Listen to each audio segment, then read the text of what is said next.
mundo natural con otras especies, no solamente nosotros.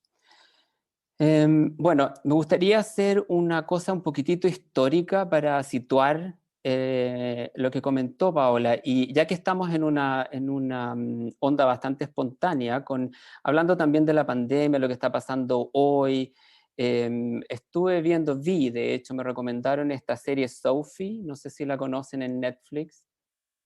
Es una serie, es como un thriller, pero basado en el asesinato de una mujer que se va a un pueblito chico en Irlanda, ella es francesa, y la asesinan ahí. Y entre medio empiezan a hacer la investigación, a investigar, qué sé yo, a la gente del pueblo. En el bar, del bar son dueñas dos lesbianas. Entonces entrevistan a una de ellas y ella inmediatamente dice, sí, bueno, nosotros estábamos un poco temerosas porque, claro, o sea, cualquier cosa se puede adjudicar a nuestra situación, a nuestra condición.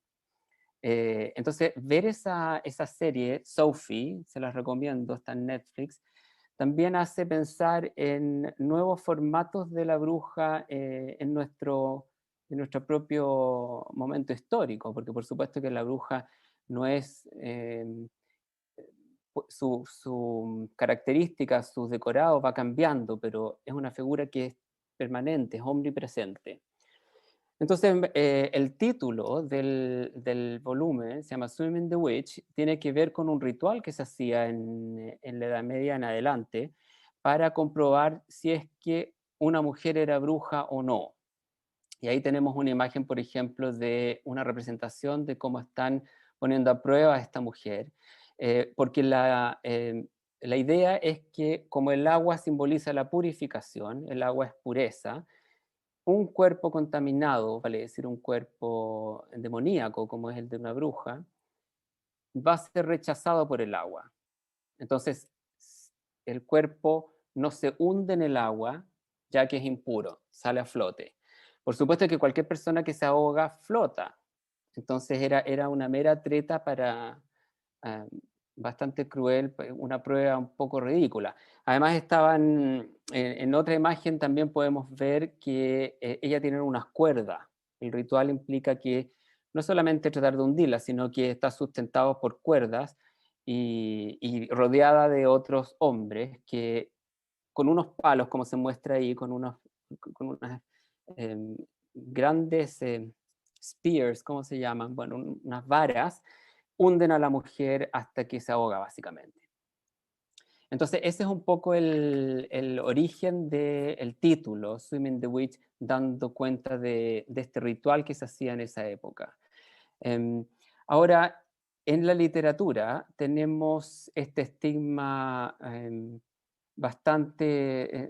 las brujas son un tema recurrente, pero si tenemos que elegir algún ejemplo más emblemático, ese sería el caso de las tres brujas de la obra de Shakespeare, Macbeth, donde vemos la representación de bruja más poderosa, no solo para la época, sino que como referencia para millones de representaciones futuras, teatrales, en las artes visuales, en la pintura, en la literatura.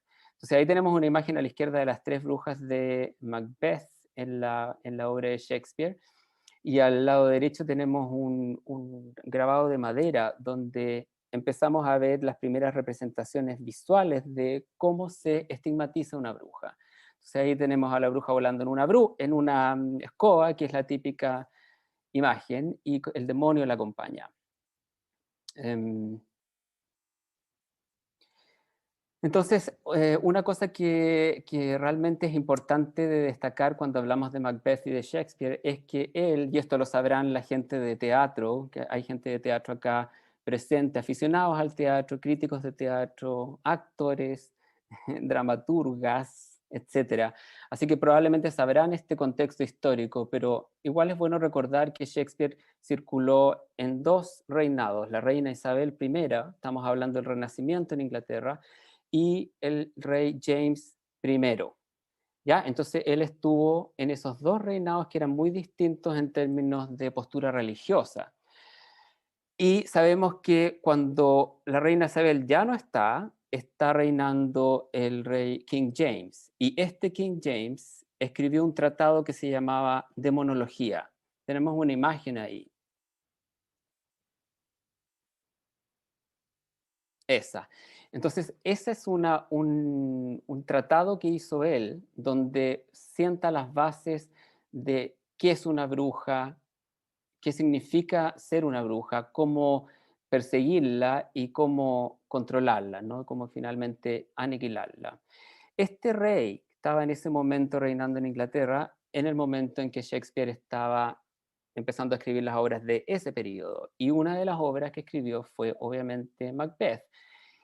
Y se sabe que Shakespeare había leído este tratado de demonología porque en Macbeth puso hilvanó muchas de las referencias que estaban en este libro.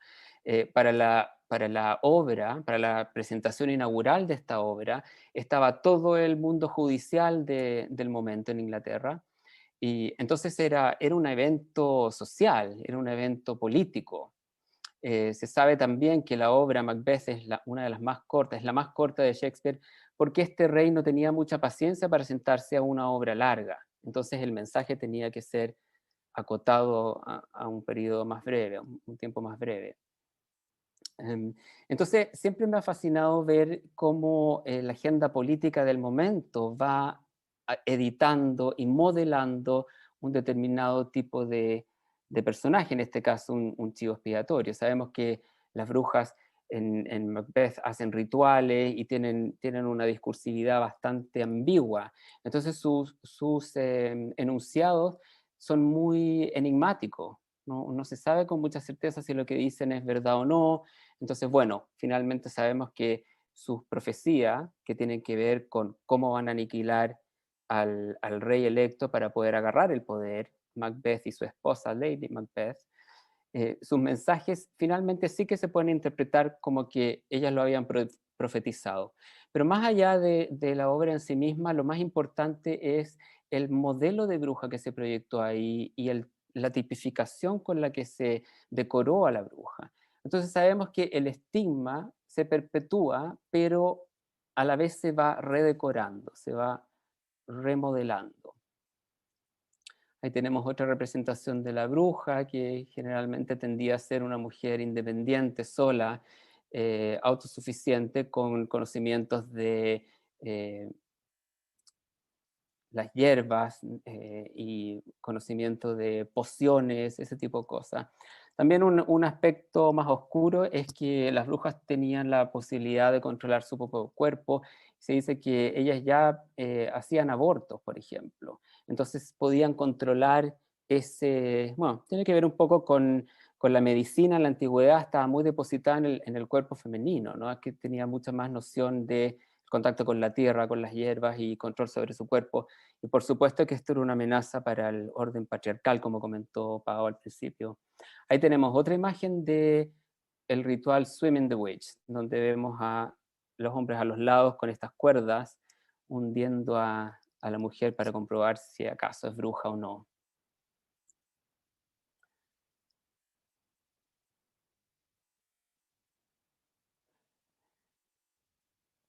Entonces, quizás ahora podemos leer un par de poemas. En uno de los momentos ahí tenemos otra imagen de otra representación del ritual.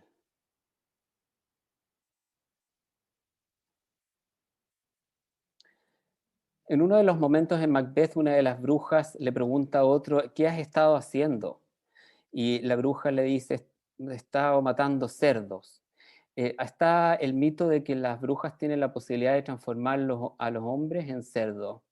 Y aquí un poema que no lo pensé en el momento, pero es parte del imaginario, ¿no? Ella dice, I'm a witch, soy una bruja. It's so easy for me to transform men into pigs. Es tan fácil para mí transformar hombres en cerdos. I lift my hand and pass him the cup. Le está dando una poción. He drinks, él toma a medida que se transforma en un cerdo ravenous, como hambriento, muy voraz. I comb my hair, me peino el pelo. He looks at my armpit. mira hacia mi axila. His snout, que aquí es una, en el fondo está hablando de su nariz como un hocico, hay una animalización. No one knows what he smells, nadie sabe lo que él huele. Hay tal poder ahí. Sin embargo, below my one arm, wand es una varilla, no como una varilla mágica. Ella hace la comparación entre su brazo y una varilla mágica con la que va a transformar a este hombre en un cerdo, y a continuación se da cuenta que están transformados en cerdos. Entonces, ese es un ejemplo, por ejemplo, de lo que la bruja representa en términos de su capacidad eh, de su magia negra que ella puede ejecutar con ciertos hombres.